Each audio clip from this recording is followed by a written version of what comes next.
So you may have mentioned that you had some questions for the Oyster Ninja. Um, what's Yeah.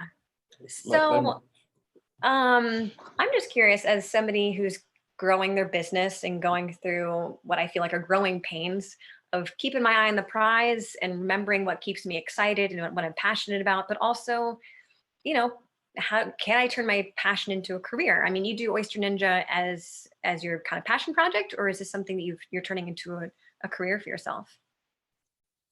Well, it's strictly passion now until I have because let's just say the podcast, right? Podcast is where the Oyster Ninja started. I had the catering part of it already, which is SS Shucking. And then the podcast, Oyster Ninja podcast, people just started calling me the Oyster Ninja. Um, so it is passion now because I would say I don't have any sponsors. Um, well, I'm working on one, and I had one back in January, but that kind of fell through. So I'll say passion because I'm not getting paid. I'm not making money. But of course, the shucking, the catering part, I make a few dollars. But I have a day job also, so Mhm. so it's not taking care of my lifestyle or anything.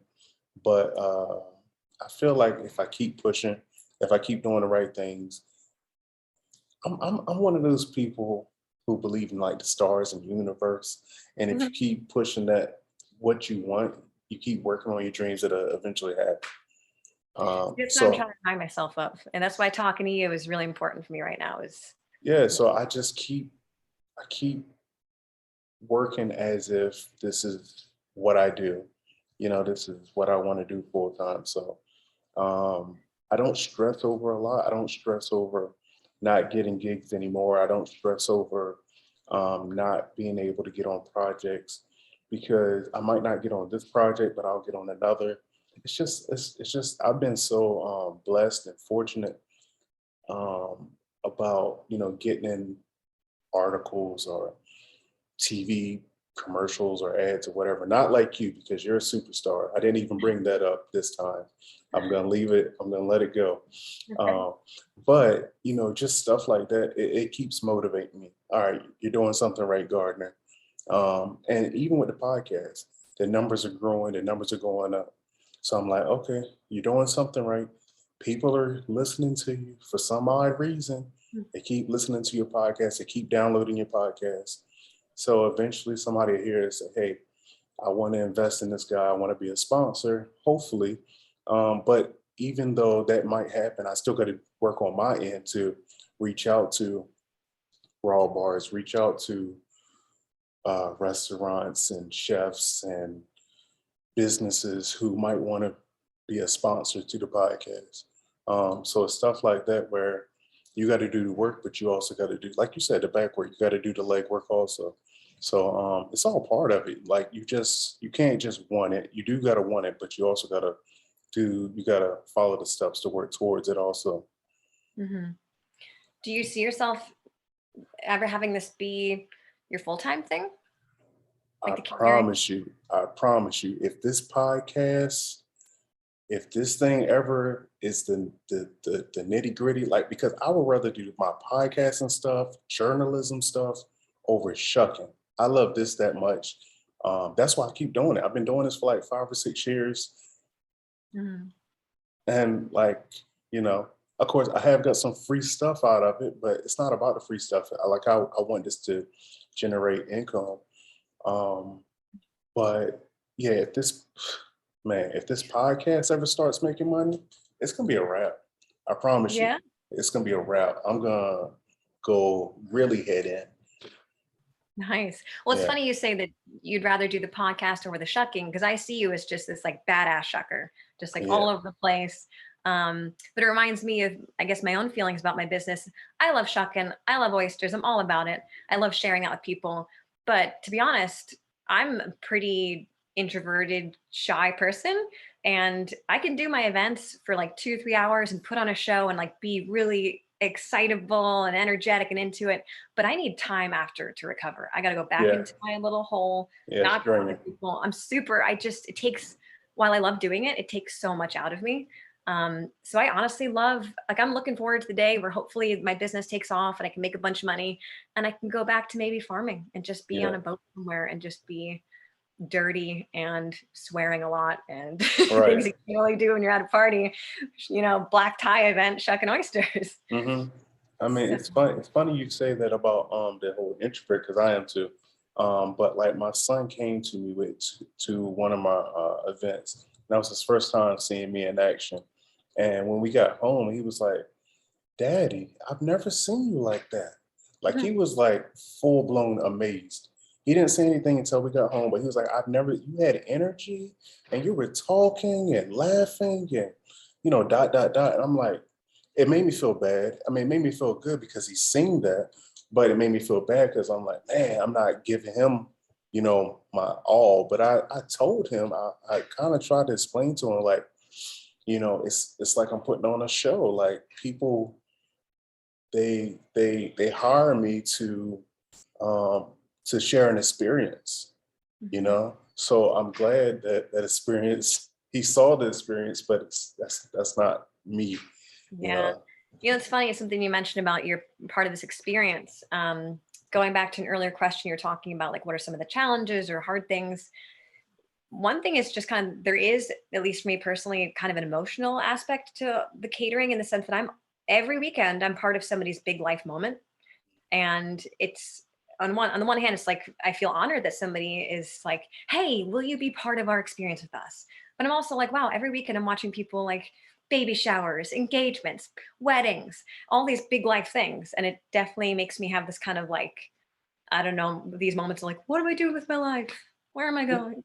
yeah, Like, I'm yeah, not married, I don't have a house, I'm not celebrating any babies or anything. I'm just like, right, my baby is my business. yeah, And so it's something that I love about my job is that I'm invited to these really intimate personal experiences, but it's also mhm, challenging sometimes of like, okay, here's another wedding. Okay, here's another XYZ, you yeah. know.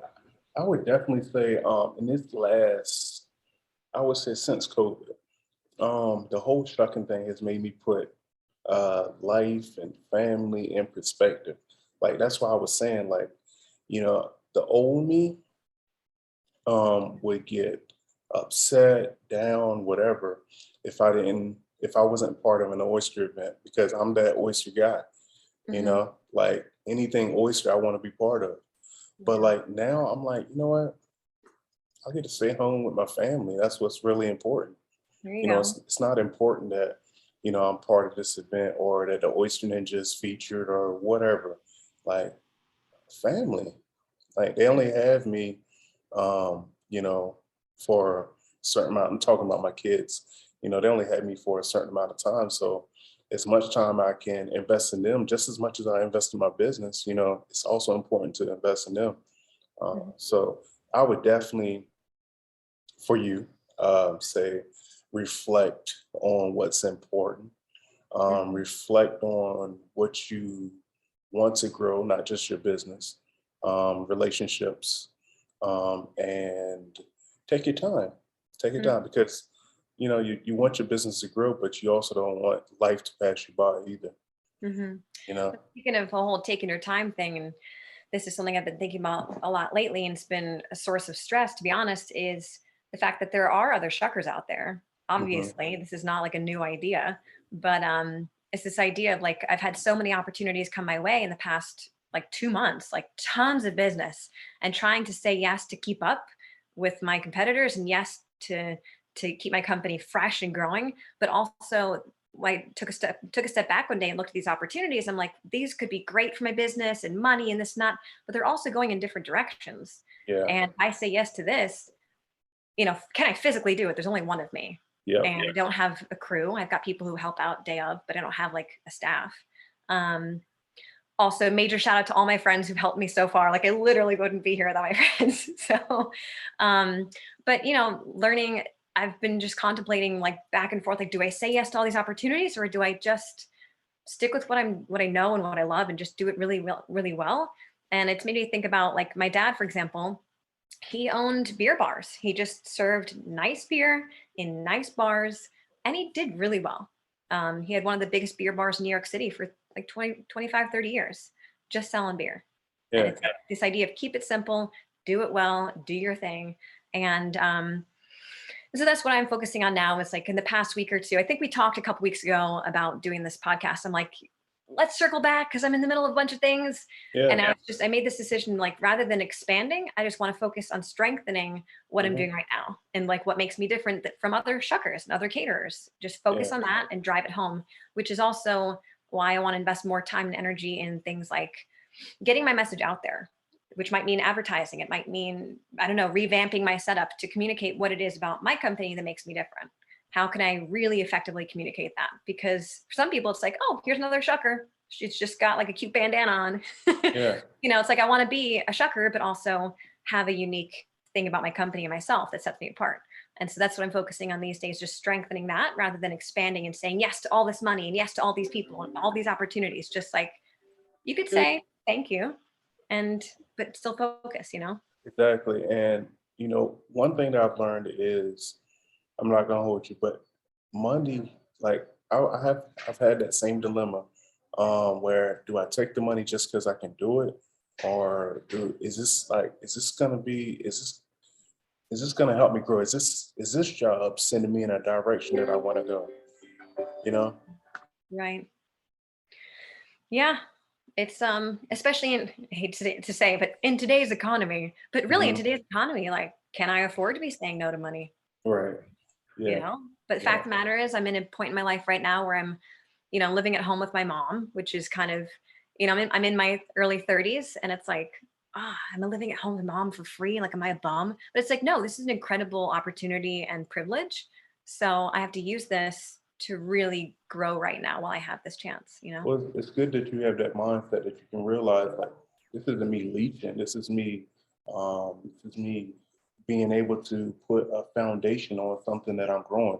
And without that stable foundation, it doesn't matter how much money you make, because if you don't have a stable foundation, it's gonna fall anyway. So Yeah. you're getting the groundwork in. I'm proud of you.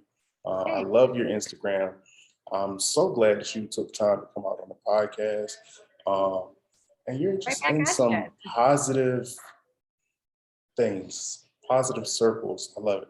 And I love it for the oyster culture. I love it for our oyster community that we're both part of. And where can the people find you on social media? How can they reach out to you for their oyster catering needs?